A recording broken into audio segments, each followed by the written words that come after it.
When I received this text message, it was not in accordance with the way we conduct business at FEMA, and I directed Even though it said termination. best practices, even though it said stay hydrated, which everyone would agree with, even though it said go in pairs, which everyone would agree with, even though it said bring a towel, make sure you're covered. I mean, it said coconut water is the best way to stay, even though it said all these practical things, the part about avoiding the Trump homes, that's not a best practice, that's not commonplace. Is that what you're saying? She said it's common practice. You said it's reprehensible and isolated. Both statements can't be true. So someone's not giving us the facts, and I'm kind of trying to figure out who's not telling the truth. Is Miss Washington lying to us? Miss Washington has... She said it's common practice. You said it's reprehensible and isolated. Ladies and gentlemen, welcome back to Liberty Watchtower, where truth takes center stage. Here, we keep you informed, engaged, and thinking critically in a world that often demands it. If you're new to the channel, make sure to like this video, subscribe, and tap the notification bell so you never miss a dose of real, unfiltered truth. Let's dive in. A recent controversy within FEMA has sparked national attention after a leaked text message revealed a staff directive to avoid the Trump homes during disaster response operations.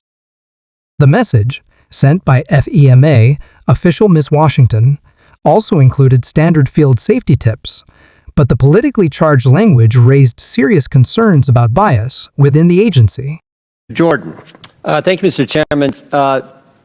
Administrator Criswell, is Miss Washington lying to us? Miss Washington has... She said it's common practice. You said it's reprehensible and isolated. Both statements can't be true. So someone's not giving us the facts, and I'm kind of trying to figure out who's not telling the truth. The actions that Miss Washington took were unacceptable. Well, you had another employee. Now, they remain anonymous, but I think one of my colleagues pointed this out earlier. A FEMA official who spoke on condition of anonymity said Miss Washington likely received, quote, very clear guidance from her supervisors. Is that not that person lying too? I have not received any evidence outside of the screenshot that Miss Washington directed. So those her two people team. are wrong. They're not telling the truth to us. We are currently investigating this. But that's not what you said. You said this is isolated, reprehensible, hasn't happened. This is the only time. And they're saying, nope, nope, nope, it's commonplace. I am saying that FEMA's mission is to help all people. Well, let's look at maybe the best evidence we have is the actual screenshot. Can you put the screenshot up on the screen? Let's look at what the text message said. The text message said, implement best practices. Like, this is the best practices. We're going to implement them. And they talk about making sure you're going in pairs or with more than one person, avoid the Trump homes, drink your water, take your towel, coconut waters. So stay hydrated, walk with someone else, and don't go to the Trump homes. It seems pretty common and matter of fact in the actual evidence we do have, the text message itself. But you're still saying Miss Washington and this other person aren't telling the truth. When I received this text message, it was not in accordance with the way we conduct business at FEMA, and I directed Even though it said termination. best practices, even though it said stay hydrated, which everyone would agree with, even though it said go in pairs, which everyone would agree with, even though it said bring a towel, make sure you're covered. I mean, it said coconut water is the best way to stay, even though it said all these practical things, the part about avoiding the Trump homes, that's not a best practice, that's not commonplace. Is that what you're saying? That is nowhere in our policy, and I can't speak to I'm not saying it's in your motivations policy. behind what Miss Washington did. But it was, okay, now and her supervisor, this Mr. Hershey, have you talked to him and to find out if he knew this was happening? I understand that he was in her chain of command, and this is under investigation. Have you talked to, there's 13 people on this text message. Have you talked to all 13 of those individuals? This incident is under investigation. That's not what I asked you. I know it's under investigation. We know how investigations work when it's done inside the agency. It takes forever. I'm asking, did you talk to the 13 people on this best practices text message? The Office of Professional Responsibility has taken this, and they are following appropriate protocol to investigate. Is the Inspector General looking at it as well? And I have asked the Inspector General to take a look at this. Any idea when they're going to talk to these 13 people since you have it? Have you talked to, how about you personally? Have you talked to any of these 13 people? I have not talked to them. You have not talked to any I of them? have an entire team that focuses on this investigation, and that's what they're doing. Seems to me it's part of a mindset that's in government. And this is the scary part, because I think it's broader.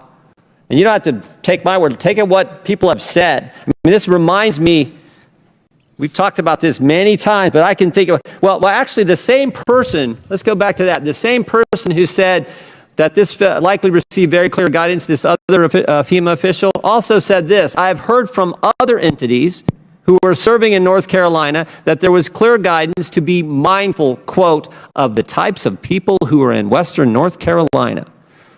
During a tense congressional hearing, Representative Jim Jordan confronted FEMA Administrator Deanne Criswell, questioning whether the agency tolerates partisan discrimination.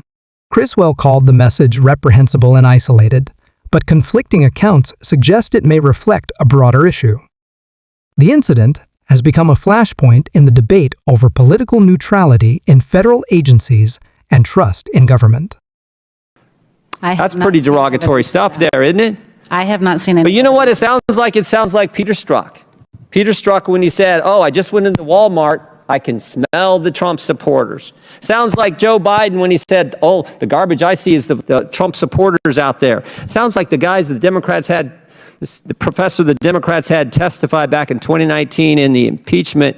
Conservatives, especially very conservative people, tend to spread out, perhaps because they don't even want to be around themselves. This disdain, this mindset that's in the government where everyone's deplorable, everyone's garbage, everyone is, smelly people at Walmart, and oh, be mindful of those people in Western North Carolina. That's what it sounds like. And again, the best evidence is the text message we have, which reinforces that mindset that we have seen from so many people in our government. The actions directed by Ms. Washington are unacceptable, and when I received this text message, I directed her termination. Do you have any idea who this other, who this other official is? I do not, and if you have that information, Congressman, please share it. I don't have it. You're the one who's got it. You're the one who hasn't talked to the 13 people on the text message. It has not been raised to me. All right. I think, Chairman, I yield back.